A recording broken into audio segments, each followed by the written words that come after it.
um, and the contract challenge. So again, congratulations to Jeff for doing that. Everyone, I think Tamisha has it. Well, Tamisha's written an offer. Irene's written an offer. Elena, I think, has also written an offer. So those of you that haven't participated in Contract Challenge, remember that it's really not, Kristen tells you that it's really not optional. We really, really want you to do it. The whole purpose of this is to get you comfortable somewhat with the process.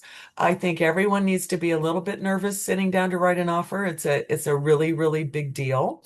I'm still nervous if I sit down to, there's still a little bit of butterfly in my tummy when I sit down to write an offer. So I'm really hoping that everyone takes it that seriously. But we want you to feel comfortable with the process and what you're doing, trying to get you to know how to properly write an offer, meaning that it puts you and your client in the best possible light.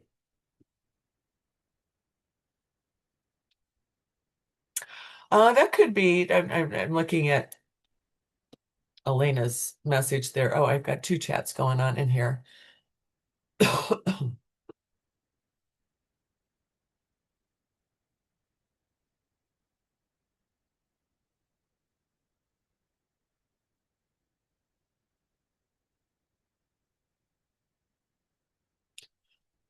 Oh, hold on. Need you to go away.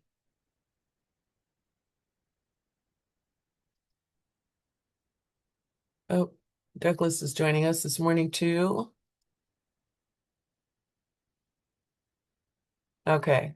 Elena, I don't know. That's it. That's good. Okay, so because Elena, for those of you that kind of joined a minute later, Elena was asking about scheduling. Like for instance, when you go see the Contract Challenge house, you don't have a buyer agency, but there should still be a preview option where you don't have to have a buyer agency to go look at the property. We have to have that buyer agency when we are showing a buyer, when we've got a buyer with us. And let me back up. Don't have to have a buyer agency. We have to have some kind of buyer agreement. And so Elena was pointing out to me this morning she didn't think um, that was available. But then now she's saying, yeah, maybe. I think I found what I need. Broker Bay. It's under the agent inspection review. Is that the one we need to choose? I'll look. Okay, all right, so here we are today. Good morning and good morning, Douglas. I will make a note of everyone that's here with me this morning because I don't think I've got a check-in sheet. I always forget anyway when I do have it, but I don't think I have the QR code for you to check in. So I will make sure that everyone gets credit for being here. Also remember that these are all recorded. We don't put every single class up on digital chalk, and apparently there were some problems with digital chalk this weekend too.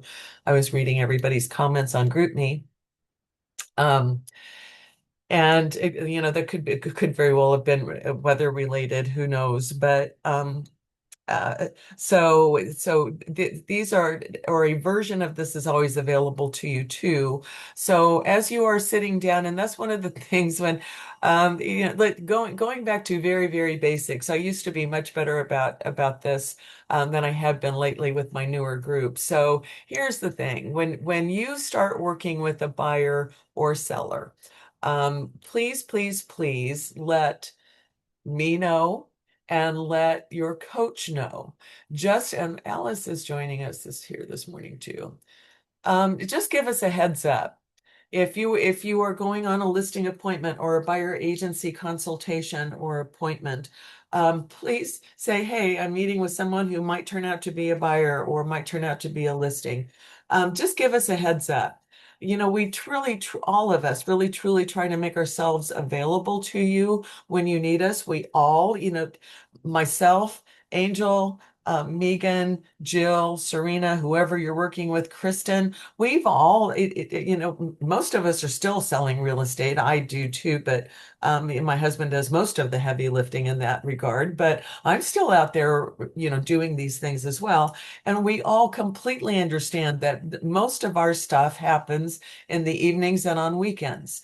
And that's just the nature of what we do. That's when most of our clients and customers are available. But so please, please give us just a heads up. So that we can at least be expecting your texts or phone calls. Not that it's wrong, but we also have our own lives as well. So we may be doing something, and for me to get a text when I am in the middle of something else, for me, hey, I've got this, resolution of unacceptable conditions that I got to get out by midnight tonight. Can you take a look at it? And here it is 9 o'clock.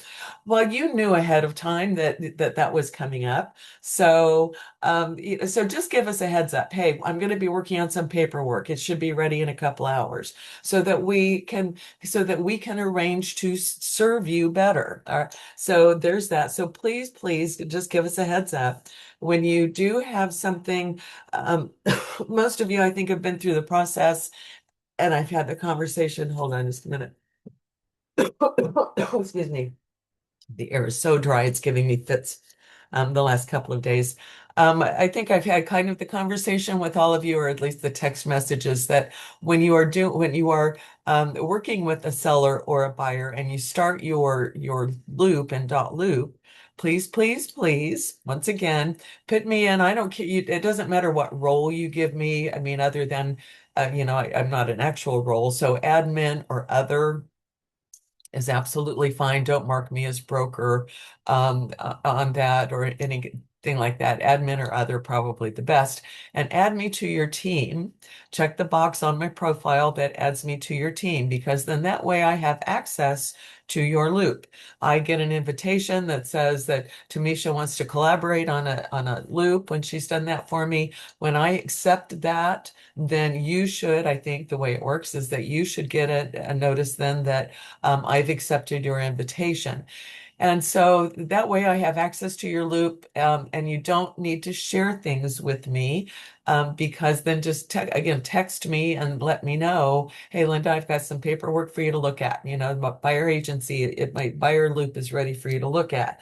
I promise you, I don't go on just for fun and look at your loops. I don't have the time or the energy to do that. So I will only go in and look when I think, when I've got that collaboration invitation. And sometimes I do jump a little bit ahead. And when you send me that invitation, I'll jump on and say, oh, well, I wonder what they've got ready. And you don't have anything ready. So, which is fine. That's good too. So just those two things. Please give me and your coach a heads up when you are getting ready to work with someone. The more time we have to prepare, the better off everyone is. And then again, just make sure that you're inviting, and the same thing goes for your coach as well. Whoever your coach is, they need to be added to your team in the loop as well. So there's that. All right. So today, I think we probably have most of the people joining us, have joined us already that are going to this morning. So I've got Tamisha, Jeff, Irene, Elena, Douglas, Anna, Alice, and what? And then me. Okay, so good morning, everyone. So here we go, getting ready to write an offer. Starts way, way, way before you're actually sitting down to write the offer, way before that. So I'm going to share screen. We're going to talk about some things. Oh, I've got another chat going on here. Hold on. Oh, Douglas said good morning. All right. So I'm going to share screen.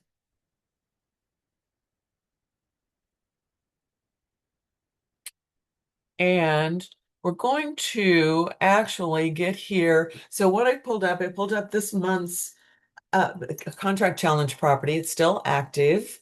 I hope everyone here, I know some of you asked for a scenario. I've gotten some offers back from people and given reviews. So those of you that asked for a scenario and haven't sent me your offer yet, please do that today.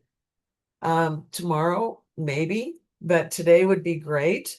I really, really, really like to have plenty of time to sit down and review those and give you valuable feedback on corrections and suggestions that I have. But here's our practice challenge property 1005 West 77th Terrace, still active on the market. And for those of you that don't know, the Wednesday Night Warriors, and here's another thing too that Jeff brought up to me a couple of weeks ago that I want to kind of clear up too, that we need to do a better job of, that um, we started this with Wednesday Night Warriors, but it's open to, and as Kristen will tell you, mandatory for everyone that's in the launch program to participate in this. That this is not just a Wednesday Night Warriors thing. I make the announcement at Wednesday Night Warriors, and then on the first Wednesday of every month, the second Wednesday of every month, they try to make a field trip out of it so that Wednesday Night Warriors goes to see the property. But that's really for the convenience of those. Wednesday Night Warriors was really kind of started as a place for people that are dual career people to be able to meet, get that community feeling that's so important for all agents. Again, me included in that. When you're especially, I think for the dual career agents, when you're doing your regular job during the day, you try to go home and do, or in the evenings or on weekends, do your real estate stuff, and you start to feel pretty isolated. And it gets pretty discouraging when you're in that position. So coming into the office, and I know some of you live quite a ways away. I live quite a ways away, but coming into the office and getting that community feel. So that's why we really started Wednesday Night Warriors, several years ago now, I can say. Um, but it's open for everyone. And so we make the announcement of the contract challenge, but then we put that out on Facebook and GroupMe. The second Wednesday of the month, we do a field trip again for the Wednesday Night Warriors to go look at the property. Anyone is welcome to go along with that for that group showing. We also encourage you to make your own appointments, because the whole purpose of the contract challenge is again to get you through the process of it all, getting you to know how to make the appointments, how to work an iBox, and all that kind of stuff. So make your own appointments. But then I also encourage anyone that is doing that during the daytime, to see if anybody else wants to go along. Once again, it's always kind of to get that group mentality going and someone to talk it through. When you're showing a property to a buyer, there's going to be conversation. So we want that to, oh, Martha's coming in too. So we want that to be part of the experience for you. So, all right. And so now to try to answer Elena's question, let me see. I don't know how far I can get through here. So BrokerBot is our centralized showing service. So if you're going to, oh gosh, okay. Okay, so showings here. So it's got me all there.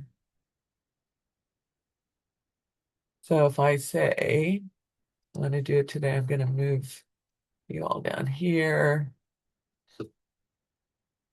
because Elena's question was about representation. So buyer broker here. So showing type. Oh, here we go. Agent inspection preview. Yes. I think that's what she had put in her chat there. So yes, that's it. So a buyer visit, because if you choose buyer visit, then you're going to get the pop-up that says, make sure that you have some kind of buyer agreement, right? And Elena was saying, I don't want to be dishonest. I want to be above board here. So yes, the agent inspection and preview is what you would choose when you're going out, going to preview a property. Number one, let's talk about that for just a second. Going to preview a property that shows up on a list for your buyer can be a huge time saver for you.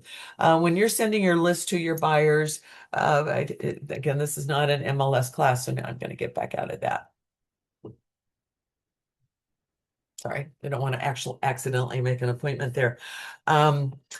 Going to preview a property when you're sending your list to your buyers, your automated email list. There are a couple of different ways you can do that. You can just automatically have the list sent to them as new things come on the market or price changes happen that bring a property into their grouping of things that they could or should maybe see. But you can also concierge that so that you get the list and then go through it and weed out the ones that you know they're not going to want to see and then send them the rest of them.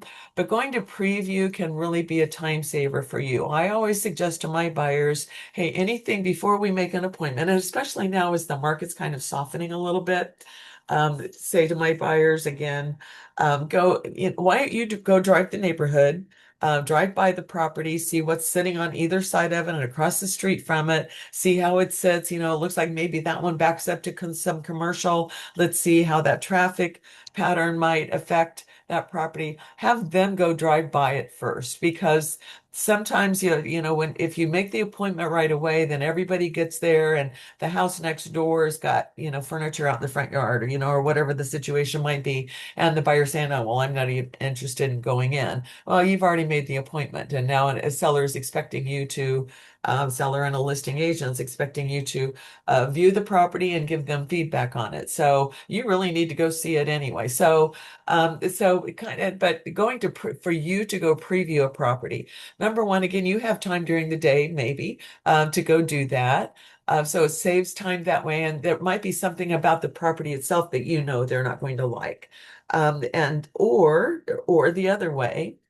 And Whitney's here. Or the other way, it may be something that on paper doesn't look like they'd be interested in, but when you go look at the property, you think, oh no, they need to come see this one because of the blah blah blah. So it can save you a lot of time. It can get you into properties that your buyer might not otherwise be interested in seeing. So previewing is absolutely so. Showing's one thing, but you have to have some kind of buyer agreement, and previewing is something else. So. All right, so there's that. So I pulled up the property. So getting ready to write an offer. That's what we're all here for today. And so good morning for those of you, Martha and Whitney, that have joined here a little bit later. When we get ready to take break, I'm going to jot down everyone's name when I get the full screen back up. I'll jot down everyone's name so that everybody gets credit for being here this morning. Thank you. I've got a good group going on here this morning. So, all right. So as you are, maybe this is a property that shows up on your buyer's list. So a couple of things before you ever go show the property, always look at the seller's disclosures. Excuse me again. And also I send this to the buyer. Right away. Again, I hope before, they want to see the property. There may be something that shows up on the seller's disclosure that once again, the buyer may say, oh no, I'm not interested, in that at all because of blah, blah, blah. Sometimes sellers are surprisingly honest on the seller's disclosure and tell us that, yeah, well, yeah, we get water in the basement every time it rains, and we're not going to fix it. And that's perfectly okay. At least now we know. And your buyer, maybe has a mold allergy or, there's just something that they don't want to, maybe it's at the very top of their price range anyway, and they know they're not going to have enough money to do any repairs. So, all kinds of reasons, but I send this, but then you look at it. You need to be looking at the seller's disclosure. Don't just wait until it's time to put an offer in and pull it up and put the buyer's initials on it. You need to be looking at it, seeing what it says. How old is the roof? That's a really important thing here. So these sellers had a new roof put on just before they went on the market. You're also looking for, and again, not that not every question is important, but because they all are, you'll notice that here on the seller's disclosure, all of the questions are worded, are you aware of?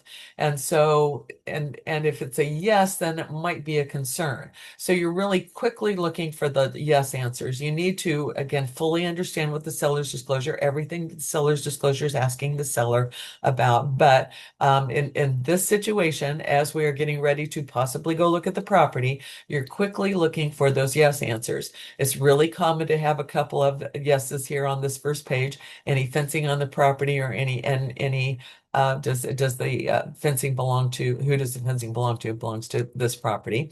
Then the age of the roof here, and then whatever information, since they had answers here, we love seeing the explanation. The sellers did a really good job, I will say, on this one. No more yes answers here. Here's a yes here on this one on the structural. Basement floor is cracked and uneven in places. Well, it's how old is our property here? 93-year-old house. I would expect some cracking in there. Two guarantees with any property. Some of you may have heard me say this before, but concrete is guaranteed to crack, and every house will get termites. So those are the two guarantees you have in real estate.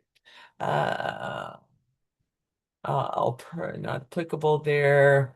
Not applicables, no yeses there. And there is a purpose for me going through this, I promise you here. So, and then on this page, we have paragraph 11 on this page, all about the HVAC system, heating, venting, and air conditioning system. So 7 months, they've got new systems throughout the property. So here's another reason why you look at this before you ever go look at the property. As we've most of you, I think, have been exposed to the idea of a home warranty. Oh, Karen's here this morning too. Give her a minute to come on. So I think most of you have been exposed to the idea of a home warranty. Home warranties are to cover the systems within the property. And so this is a really, really good thing for you to know before you ever go look at the property, because I don't necessarily expect or even recommend that you all try to find the age of the furnace when you're at the property. There are ways to do that. But looking here, so we know that this furnace, that this HVAC system on this property, the seller's telling us, is 7 months old, 5 months old on the water heater. So chances are, I mean, that's the biggest reason. It's not the only reason, but it's the biggest reason for us to consider a home warranty on a property. And so when it's a brand new HVAC system, there's probably some kind of warranty on that. So that's something to ask for, later on if you're writing an offer. But you're thinking, I would think looking at this property, oh, well, okay, so we probably won't be asking for uh, a home warranty if we write an offer on this property. Now, as you go look at the property and see other things that might change your mind about it. But I mean, since the HVAC system is the most expensive system in the house, or one of the most, so kind of putting that kind of, it's secondary. That's why you're looking, that's one of the reasons why you're looking at this ahead of time. A really big red flag is if the owner has been in that property for 10 years, 7 years, 10 years, because you find that out on the first page of the seller's disclosure, and then they tell you in here that they don't know how old the furnace or air conditioner is, that's a really good indication that it has probably met its expected life. And so I probably will be asking for home warranty in that situation. So electrical system here made out of copper. House was rewired in May of 2025. Oh man, so they put a new roof on, they put an HVAC system in and water heater, and then they rewired the property. They put a lot of money into this one going onto the market. I hope everyone kind of noticed that was participating um, in the contracts challenge. Most of the time I try to pick a property that's got some kind of trick to it, and this one does have one that was unintentional on my part. But one of the reasons why I chose this one was because of all of that. All of that's really good stuff. No more yes answers here. They're unaware of any active HOA for that neighborhood. There's not one, hasn't been one for many, many years. No more yes answers. A couple of yes answers here. And so any transferable warranties, made any insurance claims. So they're saying HVAC equipment and roof warranties are transferable. All insurance claims were completed. So I think maybe they had an insurance. That kind of makes me think they had an insurance claim on the roof, but maybe not. I love it when sellers actually do fill out paragraph number 17 about the utilities with the phone numbers and that kind of thing. But then the other reason, not, and again, it's all important, but one of the reasons why You are looking at this beforehand and you send it to your buyer beforehand because I expect you to read page 7 as the licensee assisting the buyer, looking at this before you ever go look at the property, having a copy of this as you are walking through the property, whether it's a paper physical copy, that's what I would do, or just something that you can pull up on your device as as you're walking through the property. So because the thing, that we do expect the air conditioner to stay and the furnace to stay and that kind of thing, but really what we're looking for are the things that the buyers question most often are the refrigerators and the washer and dryer. Now you'll see here on the refrigerator, it says not applicable, not applicable, not applicable. But over here with the washer and dryer, it does say operating and staying. I did go through the property. I didn't go down in the basement, which I'm guessing is where the washer and dryer are. I did, as I was there, notice that there wasn't a refrigerator. So our seller can't ask for the refrigerator to remain with the property because there's not one to begin with. But does your buyer, did I say seller? But does your buyer want that washer and dryer, or do they want the seller to take it off of the property when we're writing an offer? So you're looking at all of this because even if you don't, again, maybe this is the first property you're going to go be showing the buyer, but even if you don't know, at some point you're going to know what's important to them. That buyer may be asking for every refrigerator to stay with the property. The fact that this one doesn't have a refrigerator may put it lower on the list than another property. So all of those things, you need to be aware of all of those things as you are even getting ready to go show the property. Remember, and for those of you that have kind of come in late, the whole purpose of this today is to prepare to write the offer, which starts way before you sit down to write the offer. So you're looking at the seller's disclosure there. Then there's the lead-based paint. I always take a real quick look at this to see if they do have any reports. It's really unusual for a seller to have any reports, but sometimes they do. And especially these kind of people that have done all of that repair work before going on the market. If they've had new windows or new doors put in or any construction work, the contractor had to do lead-based paint since the property was built before 1978, had to do lead-based paint testing. And there are some sellers that absolutely keep all of those records, even if it was 25 years ago. Other sellers are going to forget, don't keep it, and forget that they ever had the contractor tell them that. But someone who does all of that work going on the market may very well. So I'm kind of thinking that maybe they never have had testing done, and it's not that just that they don't remember. All right, so the seller's disclosure and lead-based paint have gone to the buyer. You're walking through the property with them. Another really important thing to keep in mind is that not just the things that are on the seller's disclosure as far as the operating staying, but let me get back to that document also, because page 7 has got all of that, the equipment and things that might be considered personal versus real property. But also on page 6 of our 8-page seller's disclosure, this list down here on the bottom, every single one of you, I expect to have memorized this list. There are very few things in the documents that I think you need to memorize. I don't even have everything memorized, but you need to memorize this list because these are some of the things that become a huge item for us after the fact. The things that are on this list are things, and as if you read that paragraph saying that seller, we expect these things to remain with the property. These things are considered to be real estate. And so, sometimes you get sellers that don't quite understand that, and listing agents that don't quite explain that to their sellers. And so sometimes some of these things then leave the property. This becomes a huge thing for us after the fact. One of the biggest disputes that we have, things come up every single day, but one of the biggest things we have is that the seller's taken something that the buyer expected to remain, or vice versa. The seller left left something that the buyer doesn't want. So we need to clarify. So I do expect you to memorize the things that are on this list.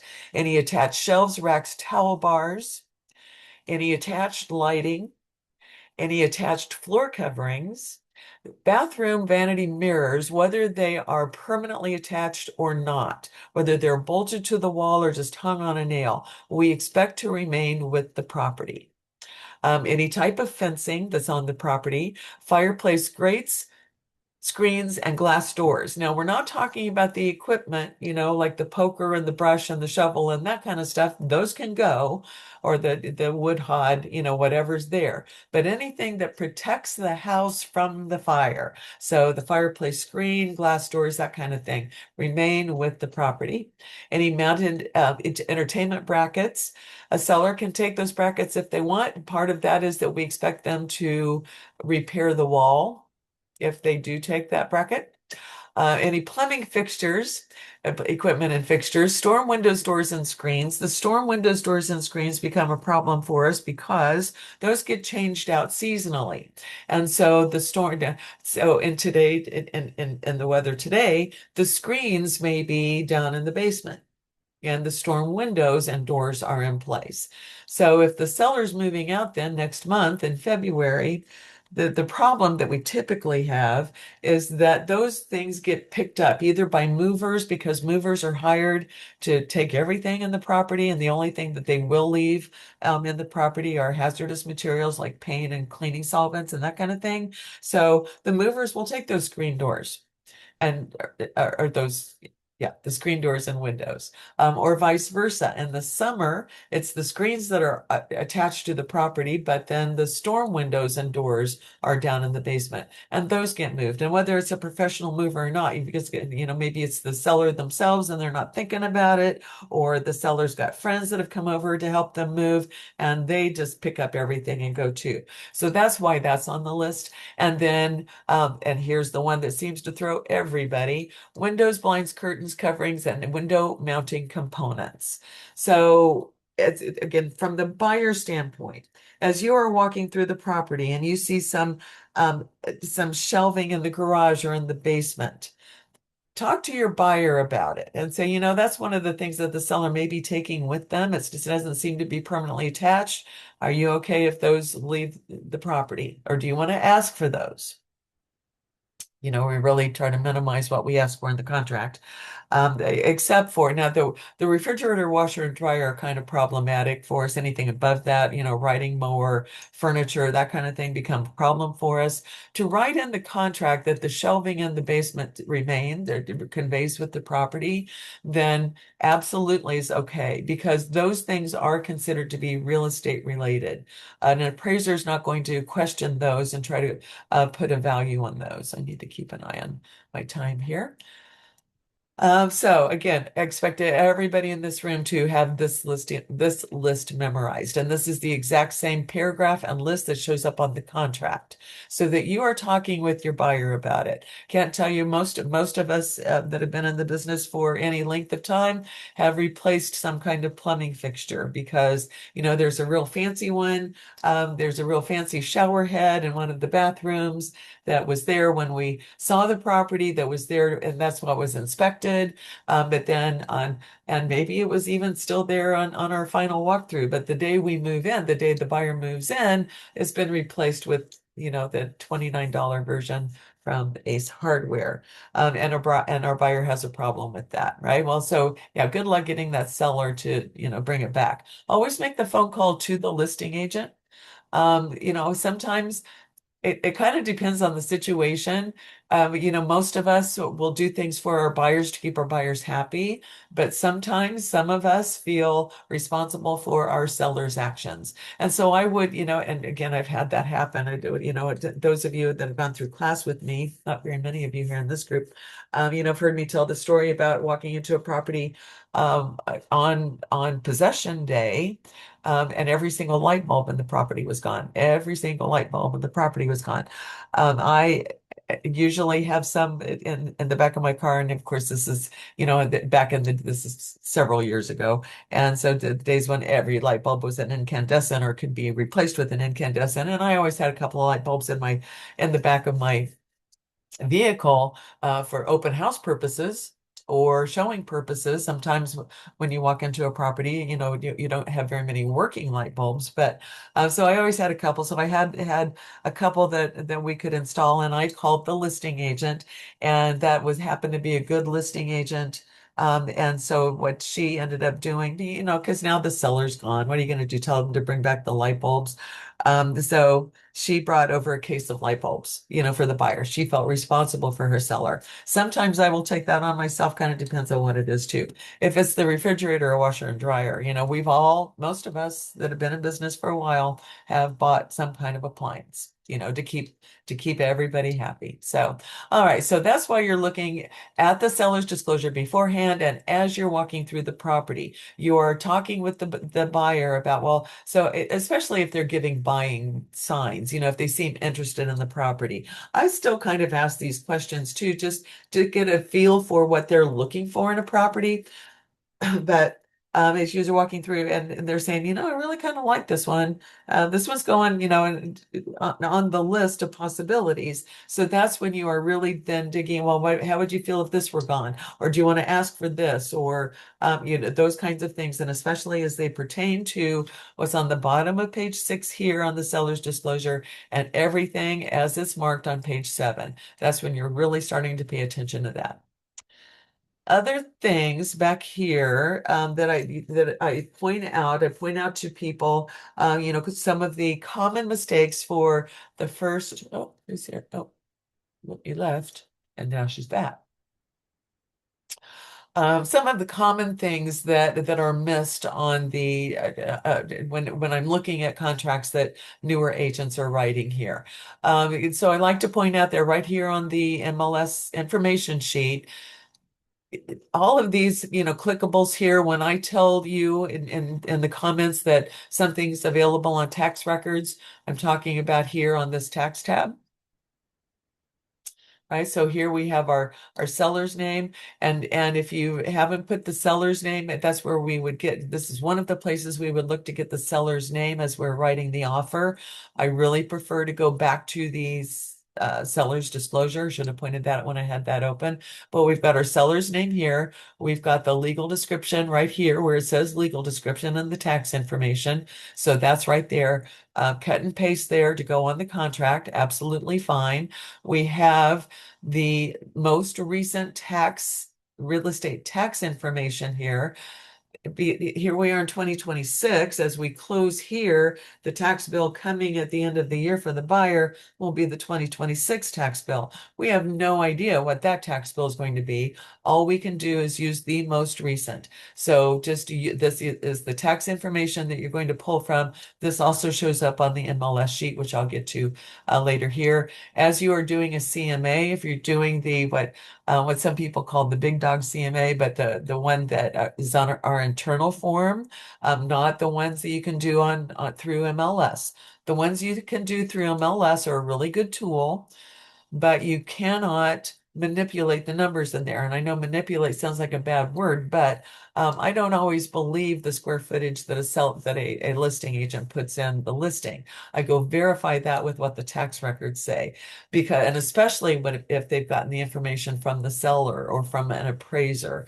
I really like to pull from the tax records because that puts everybody on the same level. And I'm getting way into the weeds here, but as you're working on a CMA, this is where you would come get the information about the property. So a lot of things available here, but back here on the listing.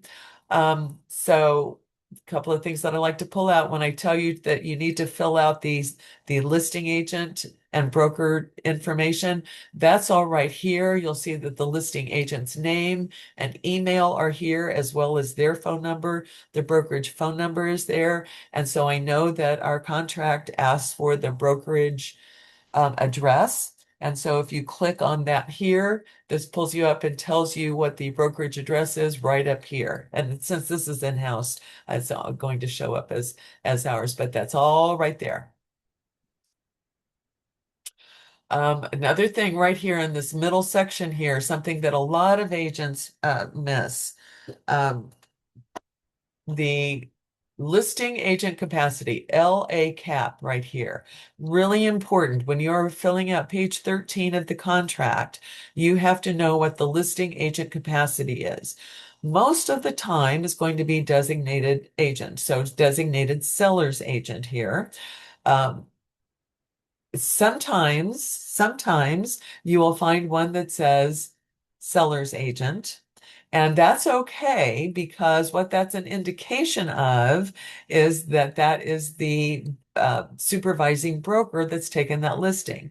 There certainly are those situations. A supervising broker has to be a seller's agent. They cannot be a designated agent. So a good way to check if that's the case is when it says seller's agent here, go up here and click on the listing office information, and that listing agent's name should show up here as the responsible member. If not, then that's something that you verify with that listing agent. So I see you have yourself marked as a seller's agent. Is that correct? That's all you need to do, but you do need to do that. Excuse me. So we've got that information there. And then again, always you, and from based upon what I just said, all of you here at joining me here today, and anyone watching this, if this is one that's uploaded into Digital Chalk, you will always be a designated agent for the buyer, especially if you have an agency agreement. You may be just the licensee assisting the buyer if you don't have an agency agreement, but if you have an agency agreement, you are a designated agent always. You will never, ever be a buyer's agent. All right. Get that through your heads. All right. And then the earnest deposit to down here, this has to be filled in on page 4 of our contract where that earnest deposit will be deposited. And so this one again, platinum title, but earnest deposit too. So when I tell you all, you'll find that on the MLS information sheet, the listing agent, broker information, the earnest deposit, the legal description, that's all right here on the full information sheet. So there's that. Got a couple of minutes here. All right, so that's kind of preparing. And this next hour, because we are going to take a break here, got to go warm up my coffee. So I think I'm kind of done here. So I will stop share. I don't have any other chats going on. Look at that full screen full of people that I have going on here. I have a question. Okay. What if the listing that the buyer wants isn't on MLS? They found it through Zillow or Realtor.com or something, and it's a for sale by owner. Is that what you're asking? Yeah, because sometimes I look up houses on MLS and they're an active listing, but they're not on there. I'm There, not sure. okay, okay. So sometimes you look on MLS because your buyer has sent you something and it's not showing up on MLS. Right, yeah. Okay, so lots of things that may be happening there. So make sure that when you are looking for it on MLS, let me get back here to the screen and kind of show you what I'm going to be talking about here. I'll come back to that, but if I'll go over here to criteria, because some of those other, nope, I'm not sharing screen, am I? So hold on.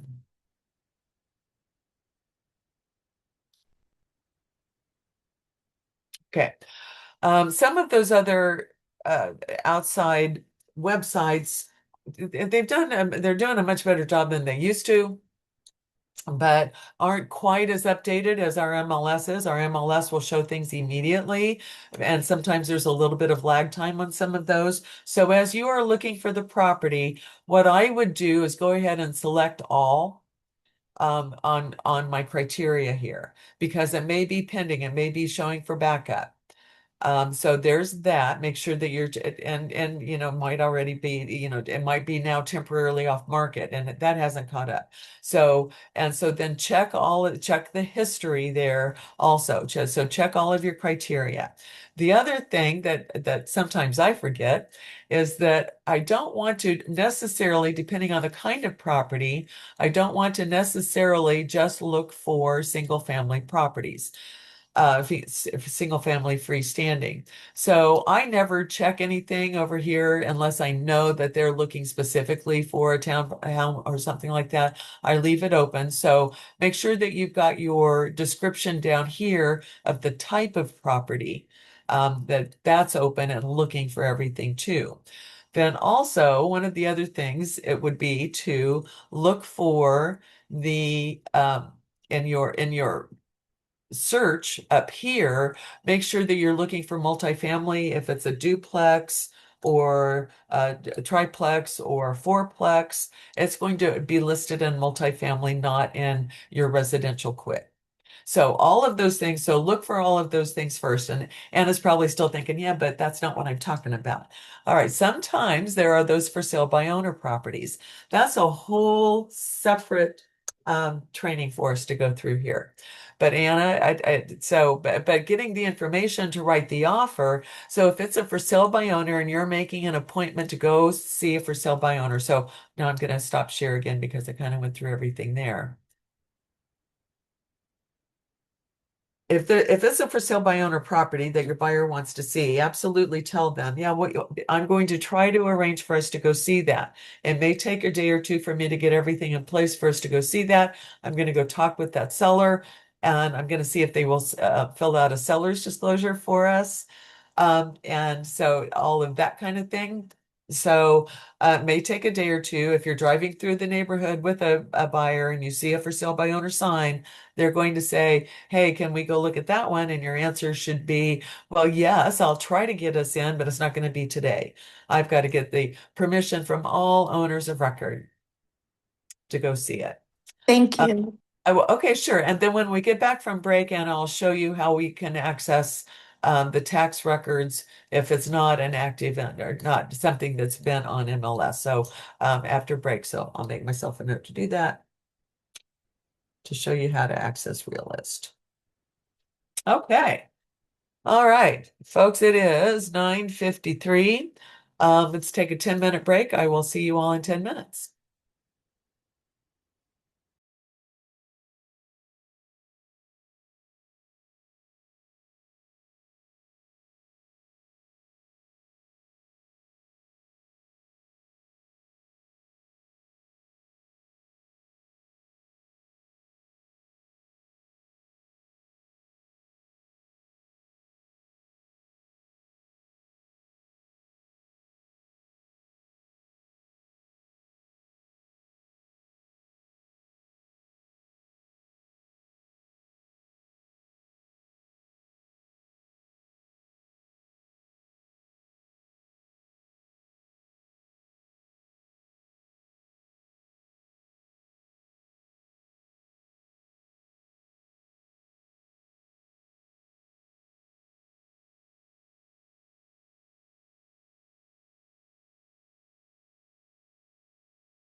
All right, we are back.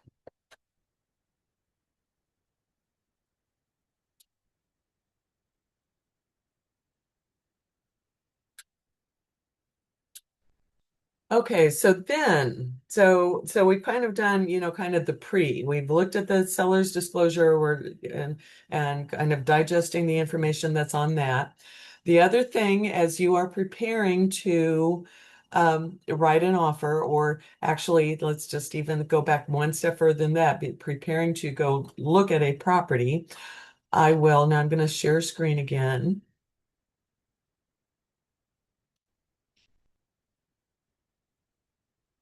and show you all that we have a little tool to help you. You will find this in Kristen's Power Tool. So you'll see I'm here in dot loop. I'm in my little loop for the class, but in your buyer's loop, the thing that we expect to see that you will need in place before you ever go show a property, buyer documents down here. So I have the buyer agency in here. As we've already discussed, as we talked about earlier on, you have to have some kind of buyer agreement. We, of course, hope that you have a buyer agency agreement, that you are representing that buyer and you are using and I need to update my folder here because we have now an updated version of our buyer agency agreement. But so we hope that you have a buyer agency, but it can be just you have to have some kind of buyer agreement that the buyer is aware that they will need to pay your commission if the seller doesn't agree in the contract to pay the commission. So you have to have something. We have a non-exclusive buyer agency agreement. We have a limited services agreement. Of course, you can use those if you are in a position where you're going to maybe be using those. Please, please, please talk with me. Come talk with me about that.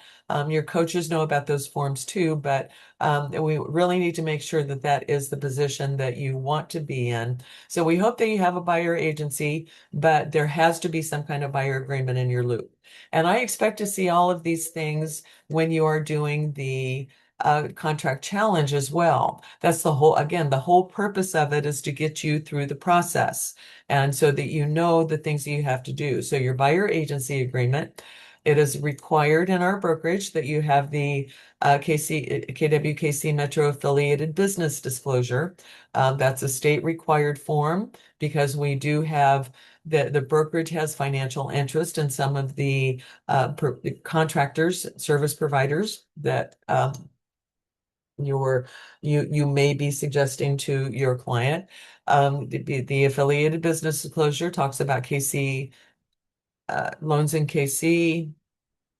I think this is the updated one here. The referrals, the agency insurance LLC and Platinum Title. We do have business relationships with all of those. We don't have ownership in Platinum, but they do rent space from us. The space that they have there in our office is rented from us. So we have to have those. Your buyer has to be aware of those. Lost my place here. I suggest when you start working with a buyer, even though they tell you that they want to be looking in Waldo, they may end up looking in Mission as well. So I suggest that you have both states' brokerage relationships disclosures in your folder. If you are writing an offer, at the minimum, you have to have the one where the property is located. But before you ever go show property, make sure that you have shared those with them. Neither one of those the buyer agreement requires a signature from the buyer and you. The affiliated business disclosure requires a signature from the buyer. Neither one of the brokerage relationship disclosures require signatures, but you have to have shared them through dot loop. Excuse me.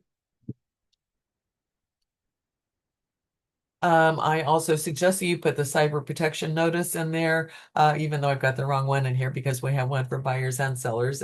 For your buyers loop, it would say buyers there.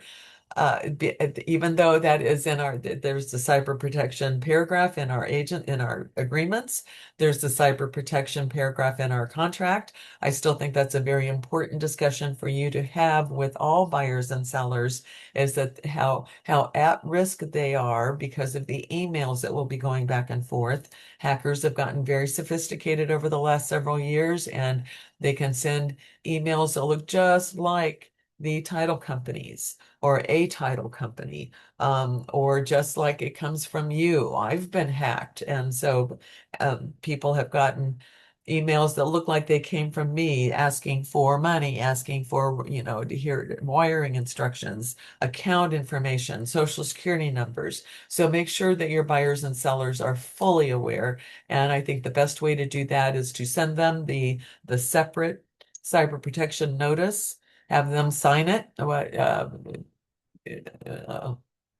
they don't have to sign that, but anyway, have that discussion with them. Other things that need to be in our, oh gosh, I've got some of, oh, I'm in the sellers. No wonder. No wonder I was throwing myself off there. So your cyber protection notice will say buyers on here. For every buyer, even if they tell you that they're looking for new construction, I expect you to have the EPA lead-based paint brochure in there. That is in the KCRAR templates in .loop. Everything in there is in alphabetical order, so you'll find it under EPA. Again, even if they say they're just looking for new construction, what they may end up in is a property that was built in 1968 that's been completely redone. So it's still a 1968 property, subject to the federal requirement for the EPA, for the lead-based paint disclosure, and also your responsibility for making sure that they've received that brochure. So just send that to everyone too. Again, no signature or initials required on that. Just sharing it through .loop is enough. If you are working with someone who isn't signing things through .loop or isn't accepting things through .loop, then some of these things you do need to get their signature or initials on as your evidence that you shared them. But and you will have those customers and clients that don't want to use .loop or aren't set up to use .loop. So sometimes when you are working with people and you're doing wet signatures on things, actually getting their initials or signatures on these things, like the EPA lead-based paint brochure, get their initial on it and keep that in your file in .loop, but then also leave them a copy of that as well. What else do we have? Our buyer's estimated expense worksheet. I hope everyone here is aware that we are going to be going over the estimated worksheets next month on February 18th. That's a Wednesday, February 18th. I've got a lot of experience. We've been talking, if you've been watching or attending the business meetings on Tuesdays over the last few weeks. David's been talking about the importance of that. We are making that now a required form in our folders for compliance. And so if you have any questions about filling those out, and I know a lot of you do, I've got cheat sheets that I can provide you. If you haven't already received those from me, please reach out to me. Through contracts coach at KW inkc.com. And I will happy to send those to you. Shows you, number one, where to get the information. I've got one where I've also kind of put in some dummy numbers. I need to update that one before next month when I'm teaching the class. And then also I've got an explanation sheet because I think everyone needs to be aware of exactly what those items are that are on the estimated worksheets, and that's for buyers and sellers both, because you need to be able to explain it to your customers or clients. So here we are. So number one, I think it's a really good idea. This is not required, but I think it's a really good idea to talk with every buyer about once you've got their pre-approval letter, and I don't have a dummy one of those in here, but that's the other thing that you need in here, either the pre-approval letter or the proof of funds if it's a cash buyer. But doing an estimated expense worksheet talking with them about, so they, let's say they've got the ones that I give out for the buyer scenarios for the contract challenge are usually, right around $500,000.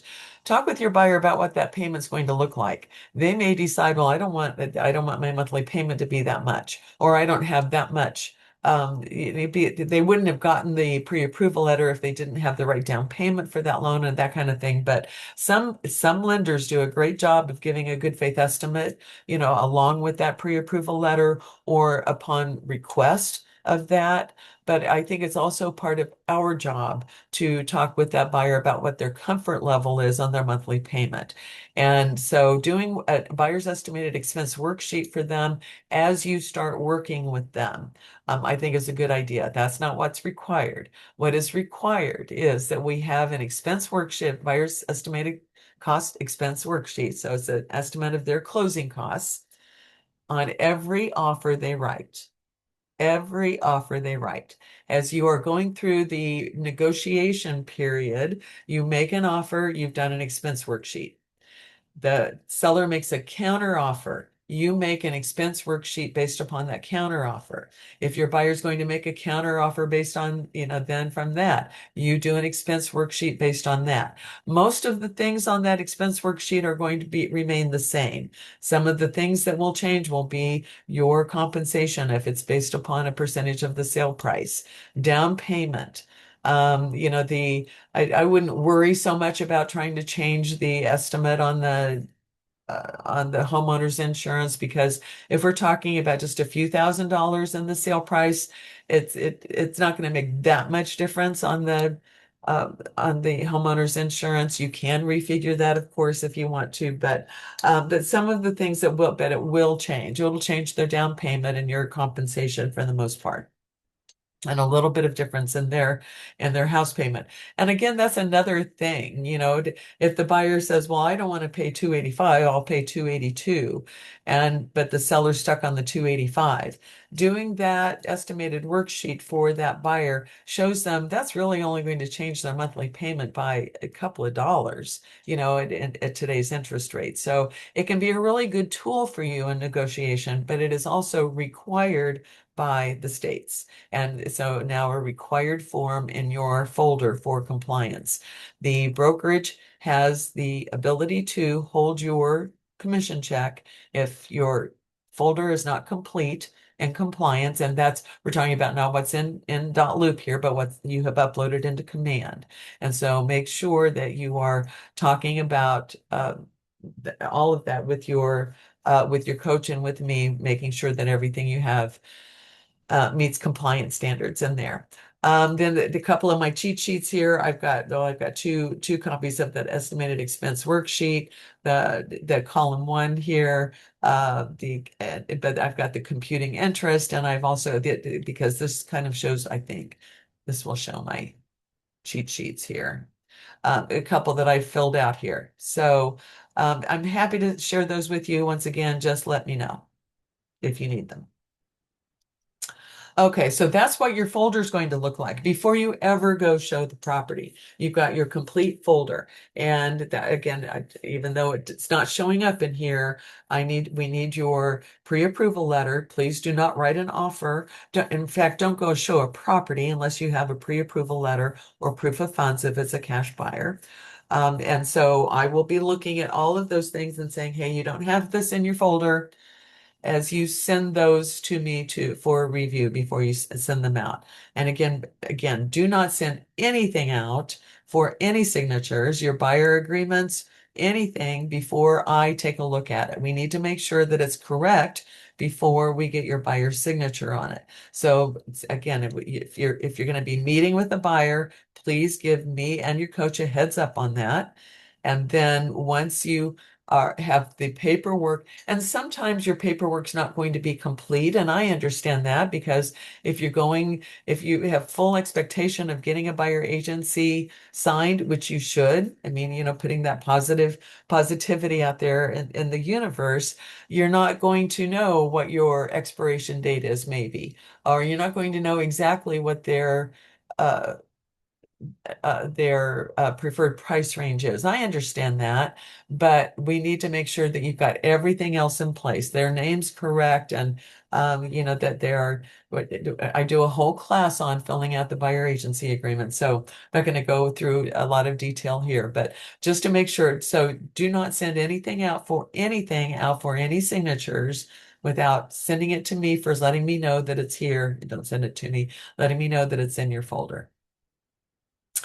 All right, so then in my miscellaneous up here,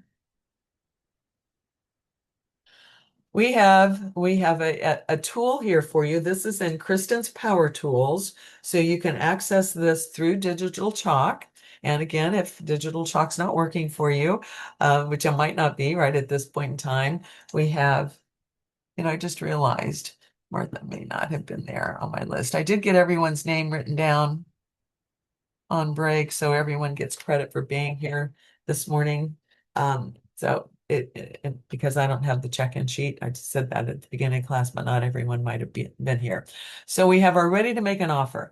And even though I updated the sum, it still needs some updating on here. I've noticed as I've gone through it, actually with class, but we have this cheat sheet for you here. And I'm a checklist person.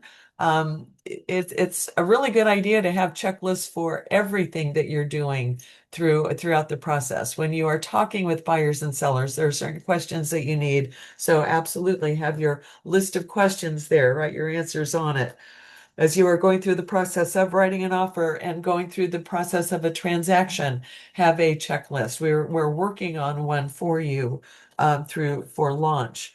But at this point in time, make your own. You may not be aware of everything that you need to do. That's why we're working on one for you. So, but have this checklist with you as you are sitting down to prepare to write the offer. So all of those things must be in place first. The agency disclosures brochure, talked about that. Your agency agreement, whatever it is, we hope that it's a buyer agency agreement, and your pre-approval letter proof of funds.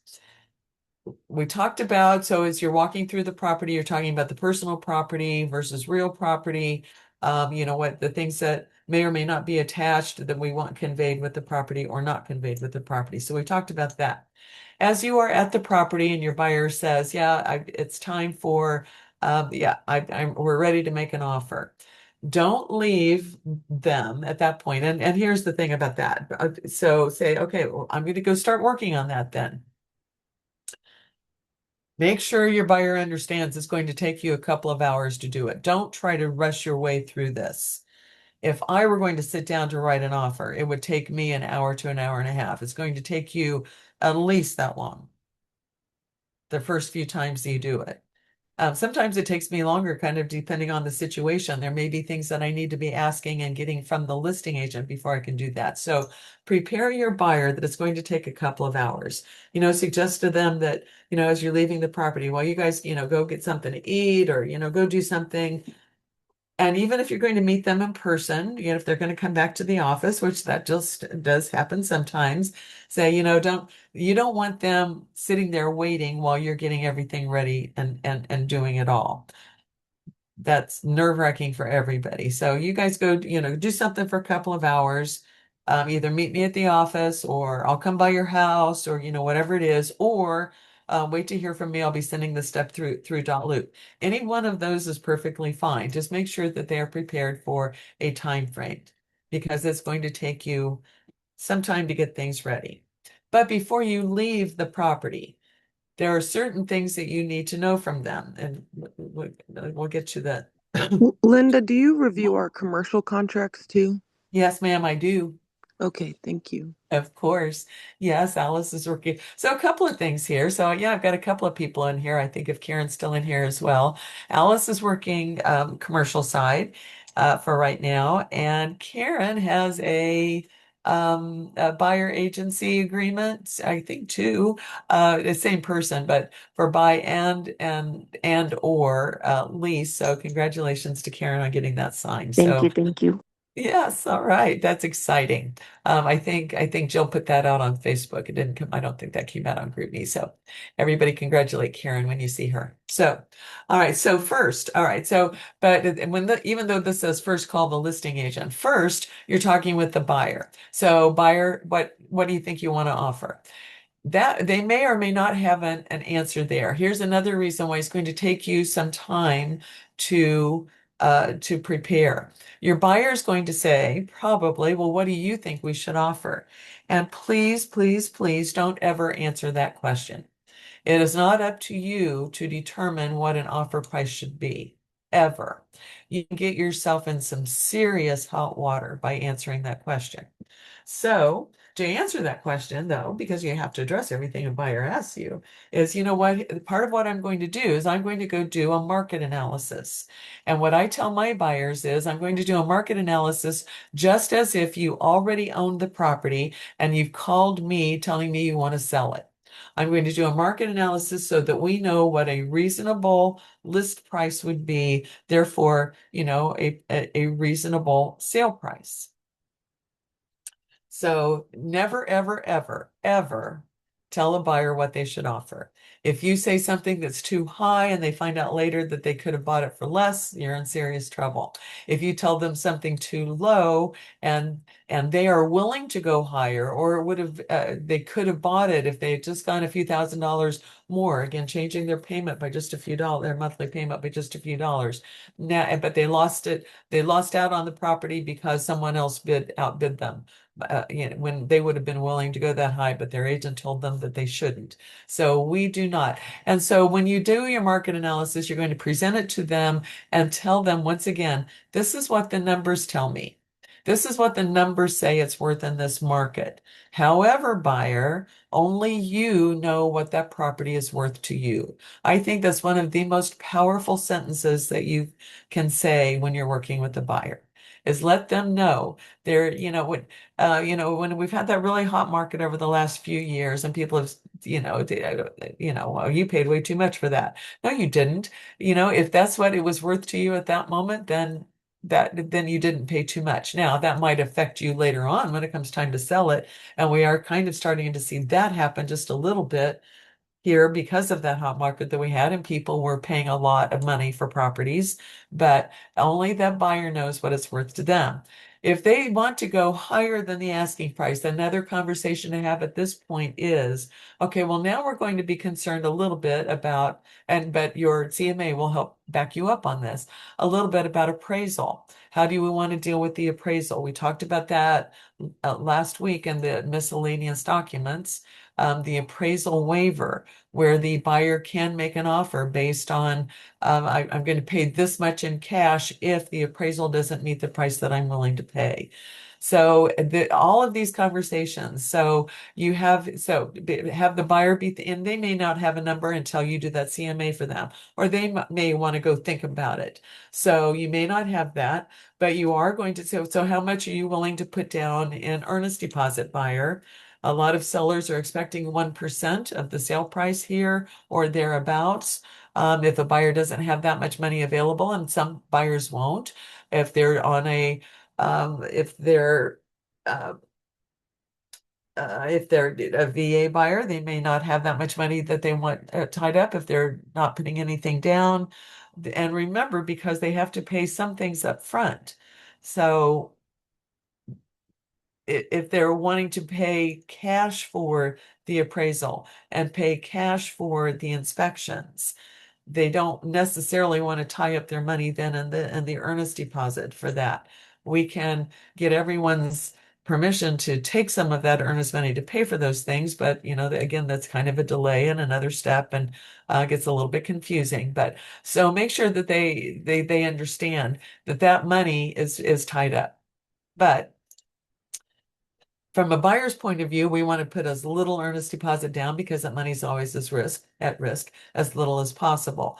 From a seller's perspective, though, the seller wants as much put down as they want, as much as they can get, even though it's not their money. It's never their money until it's released and unless it's released to them. But so if you know you're in competition, the more money that a buyer can put down may strengthen their offer a little bit. So, that's one of those things. But just buyer, how much are you willing to put down and in what form is that going to be? Do you have that? Are you going to be writing a check? Are you going to be making a wire transfer? That kind of thing. Buyer, do you want a home warranty?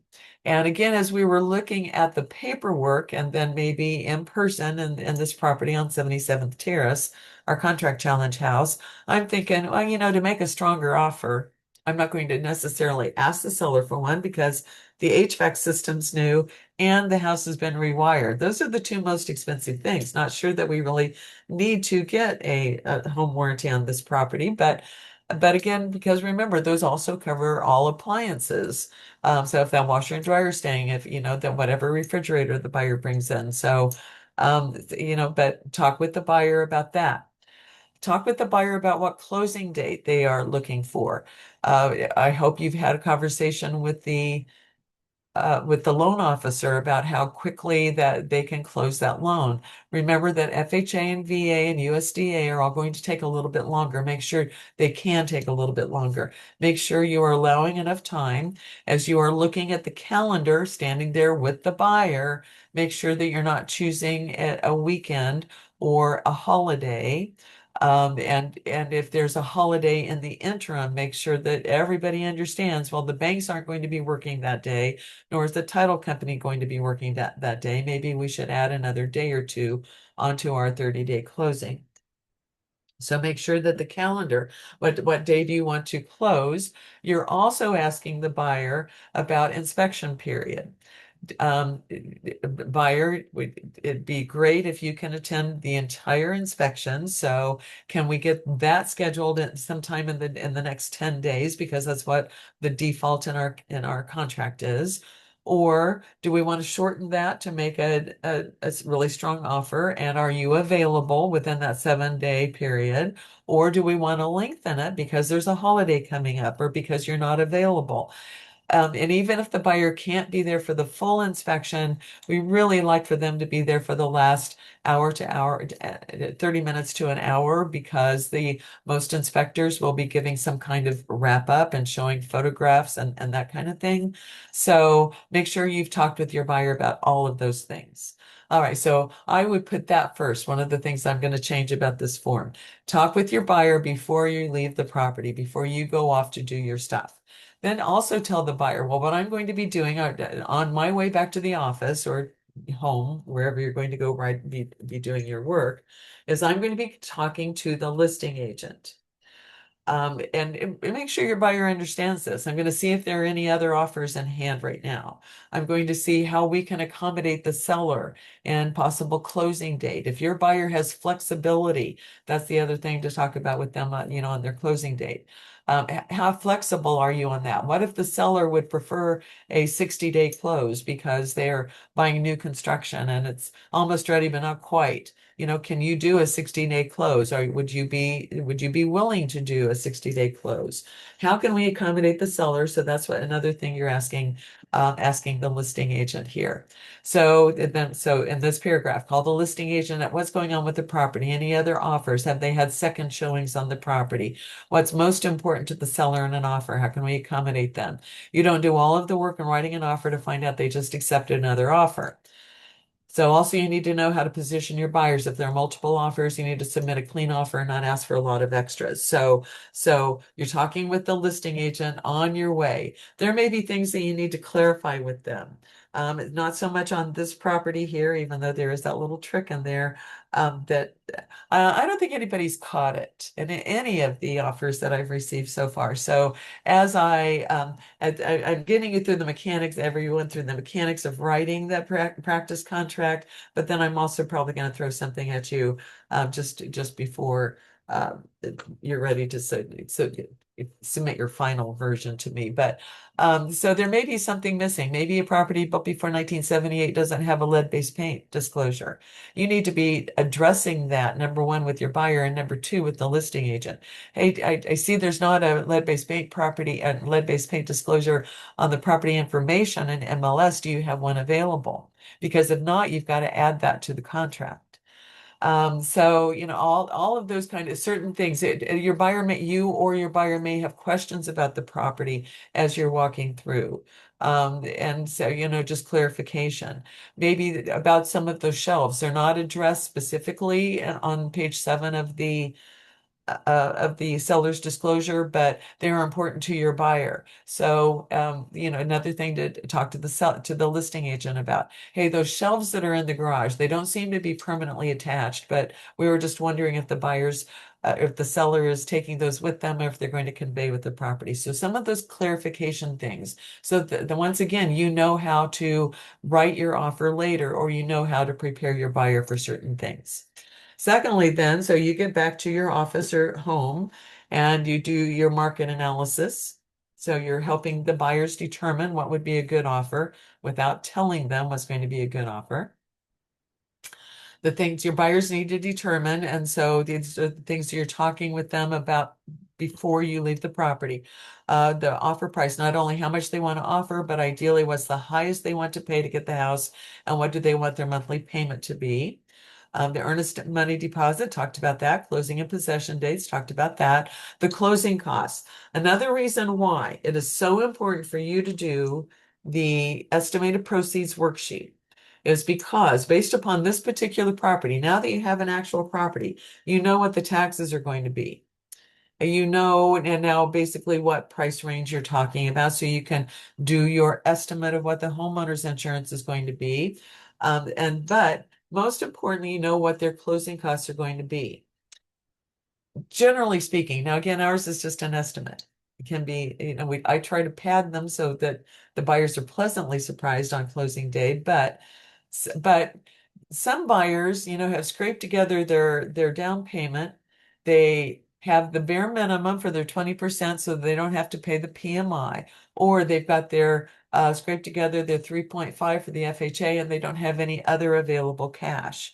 So they don't some buyers are surprised at the closing costs they're going to have to pay, and those get into the thousands of dollars. $4,000 or $5,000 is not unusual at all. They have their lender's costs, they have their closing costs, they have their prepaids, they have their inspection, they have the appraisal. So $4,000 or $5,000 is not unusual at all. And the buyer may be taken totally by surprise on that. So doing that estimated worksheet, preparing them for that, then also says, okay, well, if you don't have that much or you don't want to run yourself dry, we know there are going to be some things you want to do to the property if you get it, right away. Let's ask the seller for help in those closing costs. Do that in the contract. So you're preparing them for what their potential closing costs are. Talked about the home warranty, asked them if they want that. We talked about the inspection period. And then as we're walking through the property, on on our practice property, any additional inclusions. Since there's not a refrigerator there, we can't ask for it. And that property is completely vacant, so there's really nothing else there for us to ask for. But this would be if there's anything on the seller's disclosure that the seller says they're taking with them, that the buyer says, well, I'd really like it if that could remain at the property. Same thing about any additional exclusions. The washer and dryer that are there on the property. As I said, I didn't go downstairs and look at what's available on that property. But if the buyer says, well, I don't want those because I've got my own brand new ones, so I want the buyer to take those. So the exclusions would be, that's in paragraph 1C in our contract that we'll get to on Wednesday. Expiration, I didn't talk about that, but so buyer, how long do you want this offer to sit out there? 24 to 48 hours is what's most typical. Our contract allows for 5 days, which is too long unless you're talking about a foreclosure property or some kind of corporate owned property, because it will take a bank or a corporation at least that long to get back to you. But if we are talking about just a property from a residential seller, here 24 to 48 hours. But that's another question that you're asking the listing agent up here is how available is that seller? Should I give how much time will the seller need to receive and review these offers. And and any additional terms or conditions. If you saw that dead tree in the backyard, now you can don't try to do that here in the winter. All trees look dead. But if you're there during the summer and you see that there's a dead tree back in the corner, that you might be asking the seller to remove that. Another thing that shows up a lot in the additional terms and conditions and possibly exclusions is an above ground swimming pool if the buyer doesn't want that and wants to, remove. So those things, any additional things. Some of the other things could be additional terms or conditions. And if you're in competition, maybe your buyer's in a position to offer to pay some of the seller's closing costs rather than asking the seller to help them pay them. So all of those things that are possible for you. Information you'll need to fill out the sales contract. So the legal name of your buyers. Best time to get that is on your buyer agency or your buyer agreement. You may know them as Bob and Betty Buyer, but their legal names may be Robert and Elizabeth. So on your buyer agreement, you should be putting Robert and Elizabeth. See if they have middle initials that they want to use. See if they have any suffixes such as junior, senior, second, or third that they want to use. If it's an LLC, buying this, if you're working with an investor, if it's an LLC, you can absolutely make your buyer's name out to be LLC, but make sure that you are preparing the buyer to provide the paperwork that shows they are the authorized signator for that LLC. Finding the legal names of the sellers. You find this in MLS, I really kind of prefer to switch this. Use the seller's disclosure. Use the name that's on the seller's disclosure. And Anna, I just realized that I didn't even look at my notes here.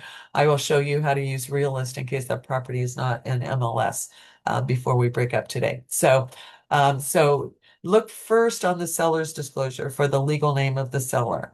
The tax records may not be quite updated, especially if it's been a flip and has just recently changed hands. Another thing to look out for if you're working with an FHA buyer, but that's a whole special kind of situation there. So look on the seller's disclosure and use the legal names that are on the seller's disclosure for the seller, unless of course the listing agent has told you something different, because the tax records, if there's no seller's disclosure, then you go to the tax records and ask the listing agent. But again, the tax records may not be completely updated. You'll find the legal description of the property. I showed you where to find that. Any MLS supplements for the property. So didn't specifically talk about this, but that seller's disclosure and the lead-based paint, you will be pulling over into dotloop and assigning the initials, your buyer's initials on every page of the seller's disclosure and their signatures on the last page of the seller's disclosure. On the lead-based paint, you will be putting their initials in the appropriate places on that. And not only that, but your initials and signature on that form as well. If I have time at the end of this class, I'll go back to that.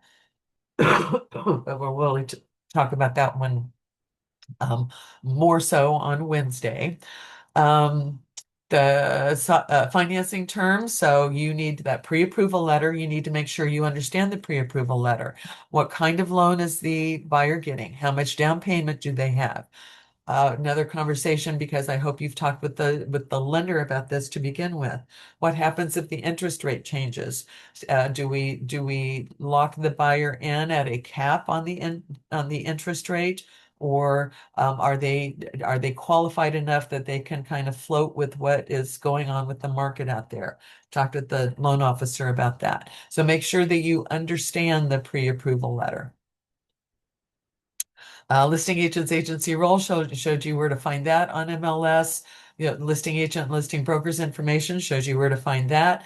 You will sign page 13 before sending to your buyers to initial and sign. We'll talk about that on Wednesday, but page 13 is where you are designating it's the state, both states require disclosure of agency relationships, and page 13 of our contract is about that.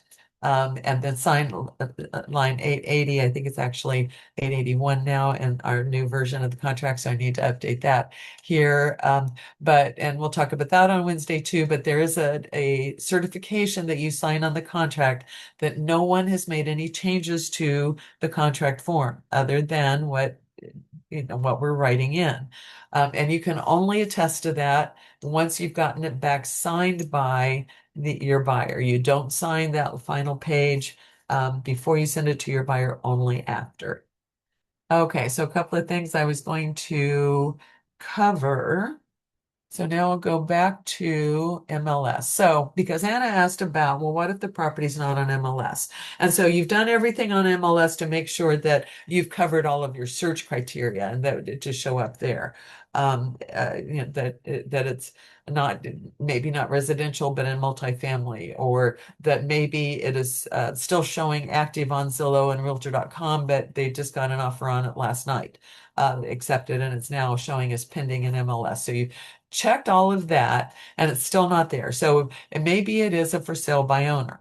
And maybe it's never been, because another thing about this is the MLS, if you check everything over here and you put in the full address here, I'll kind of show you how that works. It's just showing one because the sellers of our subject property for the challenge, they've been there a long time.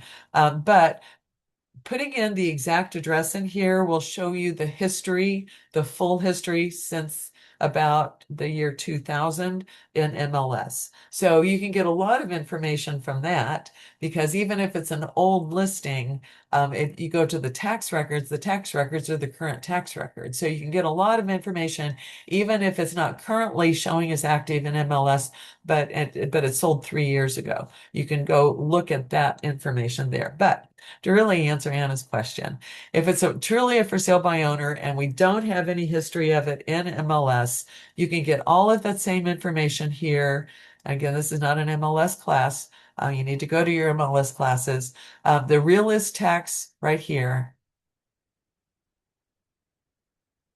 will open up a new website, a new site for you here. Good morning, Linda. So I just really, I always get a kick out of that. And now I can search up here, click on the search button. And if I don't have any history of this property in MLS, I can put that address in here. And it's west.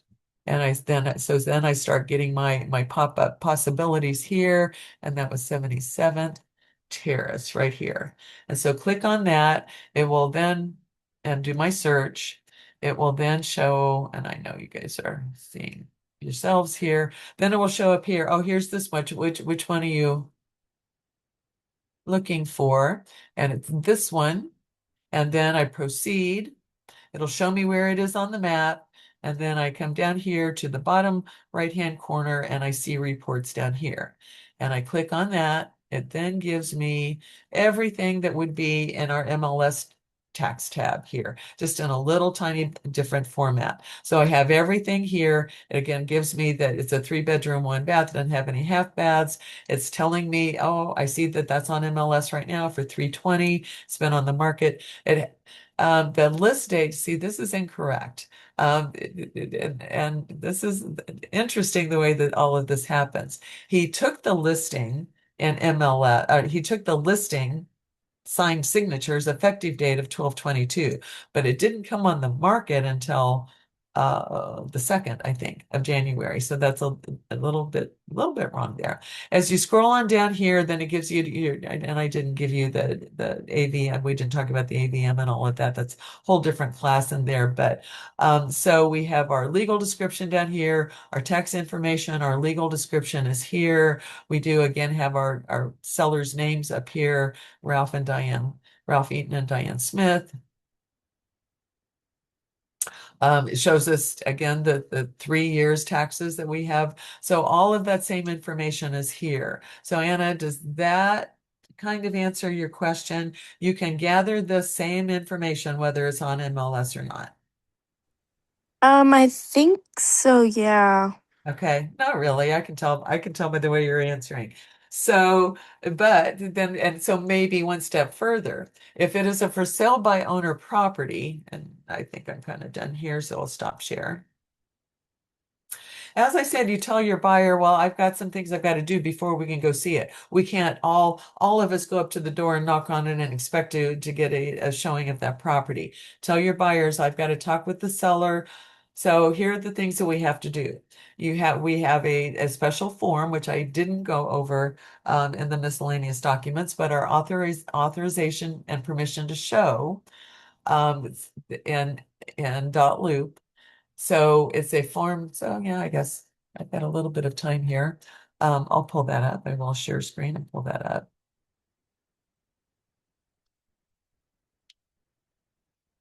And dot loop here.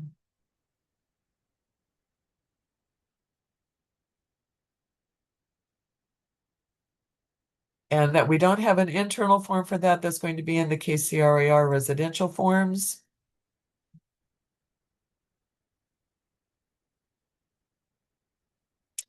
Everything's in alphabetical order. It is called the permission to show.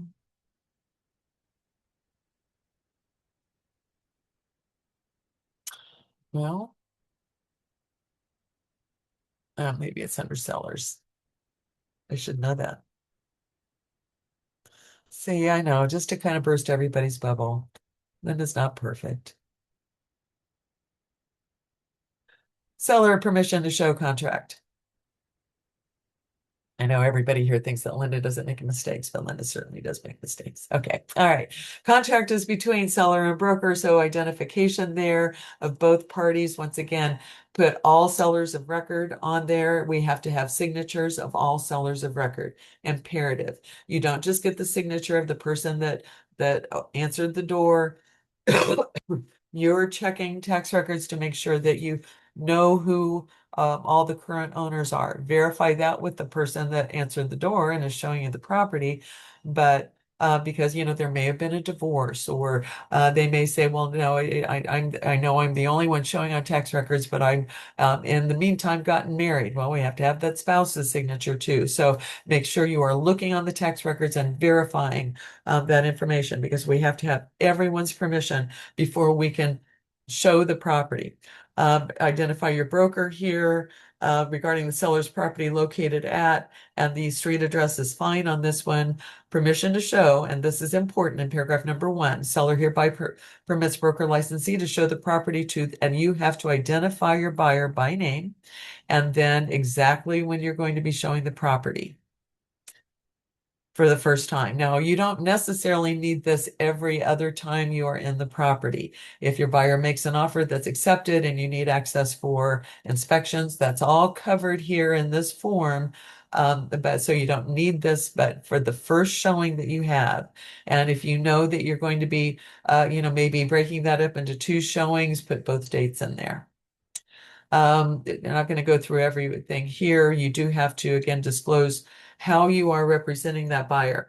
You should actually do that when you knock on the door or make that phone call and someone answers and you say, hi, I'm Linda Woodward with KW and KC Metro in Prairie Village. I am representing a buyer, and we saw your properties on as for sale by owner, and my buyer may be interested in seeing that property.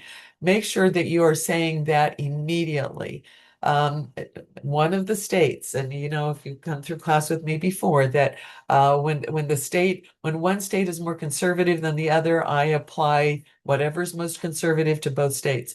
One of the states requires us to make that disclosure on our first contact with either the seller or the other party to the transaction or their agent. So make sure that the minute you are introducing yourselves, you are also disclosing your relationship to the buyer. If you're not representing them, if you don't have a buyer agency agreement, but you have a limited services agreement, you can say, I am assisting a buyer, right? So just make sure that you are clearly stating your relationship to that buyer. Price of the property. Seller agrees to allow broker to show the property to the buyer at a price of, right? That doesn't mean that has to be the price that the buyer offers, just like MLS, right? So seller, he said, seller says, well, we were offered 285, but if I'm going to be paying any commission, it's going to be at 290. Well, okay, right? But that doesn't mean the buyer has to offer 290. All right, so we have this. We are also, oh, got through that too quickly. Paragraph number 5 is telling this for sale by owner the importance of a complete and accurate seller's disclosure. So when you go meet with that seller, to look through the property yourself. Again, no point in you not previewing that property. You don't want the first time you see the property to be with your buyer and you're taken completely by surprise, that it's got purple carpet throughout, or whatever. So you need to be asking the seller, do you mind if I come through so that I can get an idea if it's something that my buyer wants to be able to, wants to see or not. But and then as you are meeting with that seller, here's a copy of our seller's disclosure. If you would please fill this out. If my buyer makes an offer, this will become part of our contract. And say all of those things. You're not representing that seller. You will never represent that seller. But you can certainly explain things to them. And in fact, that is your responsibility, is to explain things to them. Tell them that, this just to the best of your knowledge, all of the questions are worded, are you aware of? Please fill it out. This is just to give a buyer an idea of things that they can't necessarily see as they're walking through the property or know without doing a lot of the background information, background research, which we will do if we do write an offer. Compensation to broker. Seller acknowledges there are no standard compensation rates and broker compensation is fully negotiable and not set by law. Broker compensation will be negotiated in the real estate sale contract. So prepare the seller for that. Seller agrees to exclude any buyer that you are presenting from any subsequent right to sell contract. When we talk about buyers and sellers agreements, we'll talk about how to exclude buyers from a listing agreement and properties from a buyer agency agreement. You're allowing us to possibly put a sign in the yard once it's under contract, and then also letting the seller know that that we are required to provide sales information to MLS. And you'll see that then the signatures here are just like there are on any agreement. We have our seller's signature, the brokerage, and your signature here because you're representing the broker in that. Okay, now I'll ask Anna if that answered her question. Yes. A little better. Or either that or she's trying to sound more confident so I don't keep talking to her about it. So, okay, it is 10:55. It's time for us to kind of wrap up here. I don't see that I have any other chats that have come through, but so I'm asking, and let's see. I've got everybody on here. Everybody came in late. Whitney and Martha kind of popped in and out, but I've got you both there. So thanks everyone for joining us here this morning. Remember, I think everyone here has my cell number, my mobile number, but I'm going to give it anyway. So please send me a text with anything you've got coming up. Just again, prepare me and your coach about any appointments you've got coming up. Just meeting with someone saying, hey, I may have some paperwork here for you in a couple of hours. We all appreciate that. Oh, thank you, Doug. Saw Doug's preview there. Always good class, Linda. I appreciate that. Everybody likes a little bit of stroking going on here. So thank you. So my phone number is 913-219-2289. So text me, make sure that I am in your phone. And if we have not had a text exchange, please go ahead and text me this morning. Let me know who you are so that I've got you in my phone as well. If you're looking for those cheat sheets, and I do have a cheat now on Wednesday, we will be going actually through the contract and how to apply this information that we have gathered to the contract.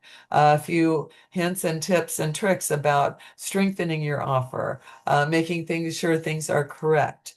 And the best way to present you and your buyer in the best possible light. So we'll be going through all of that on Wednesday.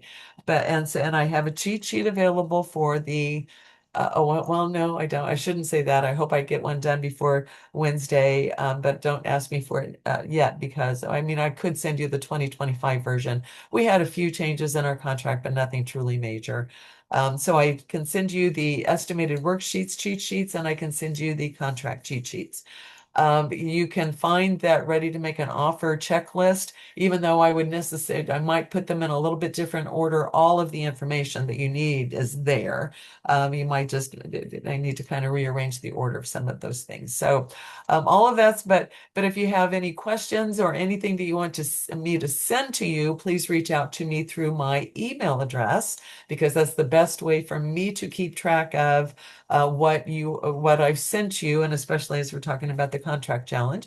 And so my email address, I think I have probably had emails with all of you here, contracts, and that's plural. So I'll spell out the whole thing. CONTRACTSCOACH at kwinkc.com. Contracts Coach at kwinkc.com. And just to confuse everyone, if you're putting me in .loop, that's contractscoach at kwkey.com. But I try to remind everybody of that as we get to that point. So, all right, it is 10:58. I don't see any other questions coming through. Oh, well, Douglas says, thank you. And again, thank you all for being here. This is a great time if you want to submit a offer through the contracts challenge and you haven't yet done so, please do that today. I'd really appreciate getting it today. Otherwise, I will see you all. I'll probably be in the office tomorrow. And then I'll see you all in contracts class on Wednesday. So Thanks. everybody stay safe and Thank warm. you. Thanks. Oh, Linda, Uh-huh. could you email me those cheat sheets, please? Absolutely. Okay. Thanks. Thanks, Jeff.